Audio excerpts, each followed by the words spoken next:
Hi guys, this is Trilok here with another of his great tutorials. Let's see. Oh, this pencil doesn't work. And I don't have any. Oh, I have something here. Okay, let's try to write with this. So, 230. Let's say 230. Okay. Okay, we can start this tutorial. So, hi guys, and welcome to the tutorial on functions. And this is an introductory tutorial on functions, and let's get right into it. I always say that, but oh well. So, what are functions used for? They're used for clearing up your code and for making it easier to work with the code. So let's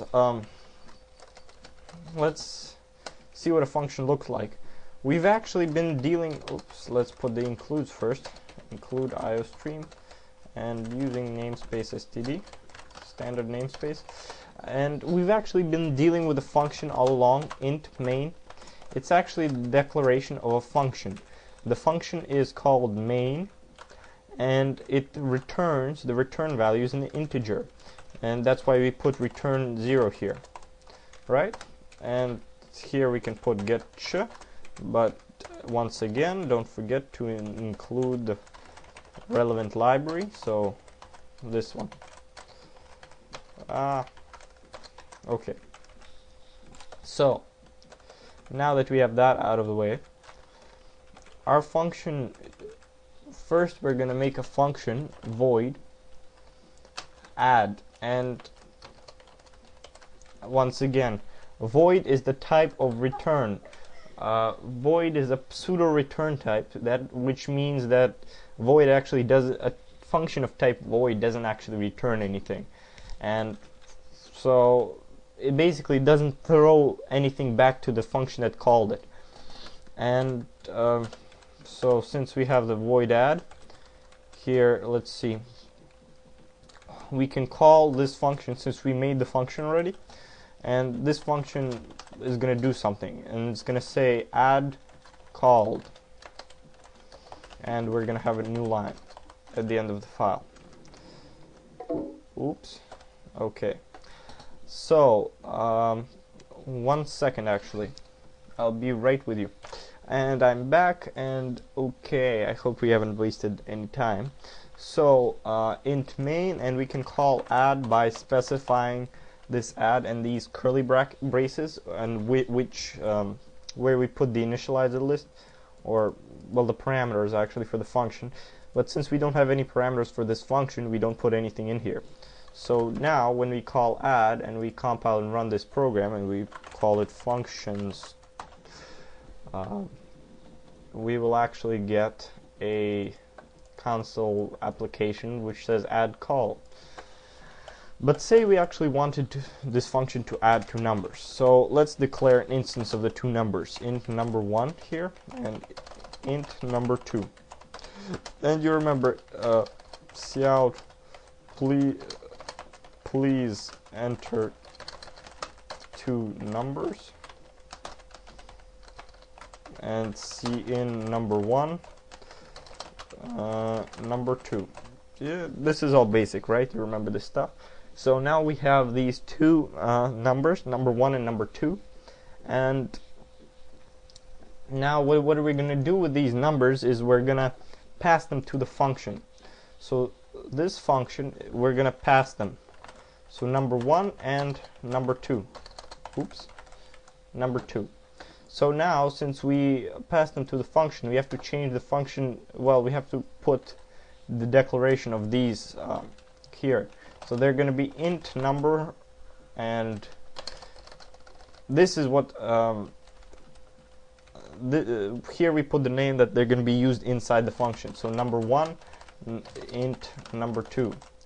So what this statement tells us is that this function add accepts two parameters, number 1 and number 2, and it doesn't have to be, we can say just number and number 2, and it will be fine because, well, it accepts two integers basically, and once it gets those two integers, it gives them the names of number and number 2 respectively.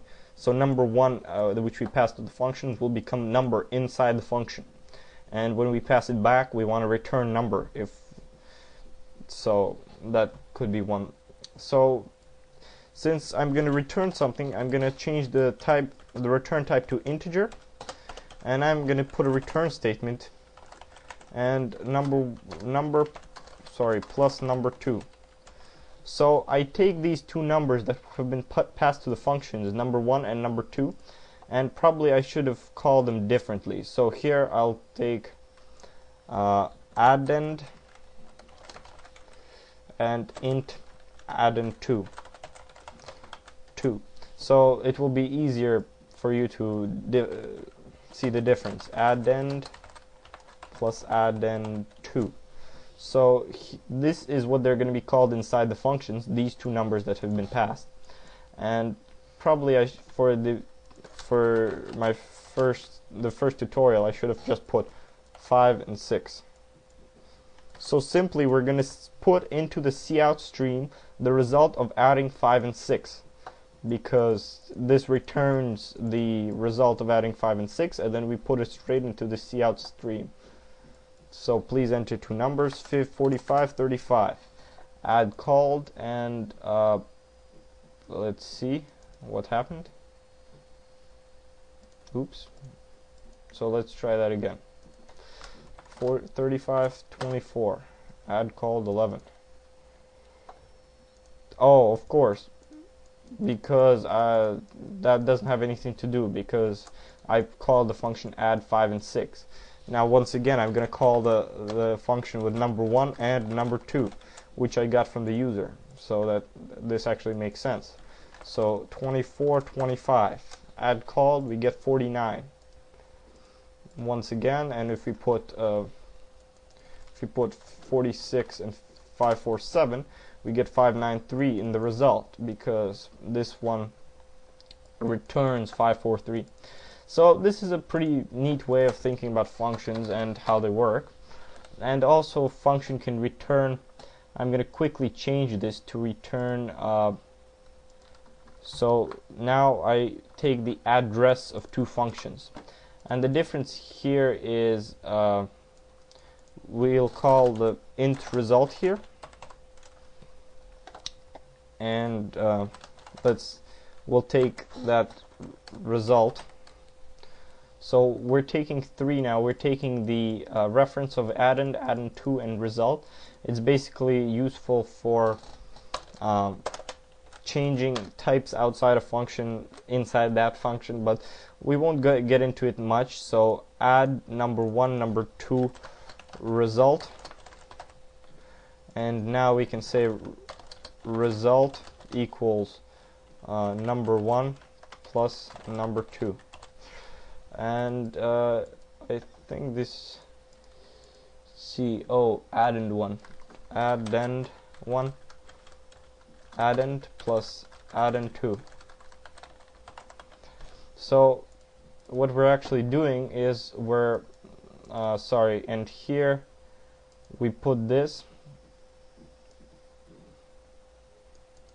so we can call this before the cout stream, and then in the cout stream we can just cout the result, and so please enter two numbers, 25, 35, and the result gives us 60, because this function changed the value of result because we passed it by reference. The result is declared here, but we changed the value of result because we passed it by reference. So thank you, and I hope you enjoyed this tutorial, and more will come soon. Thank you.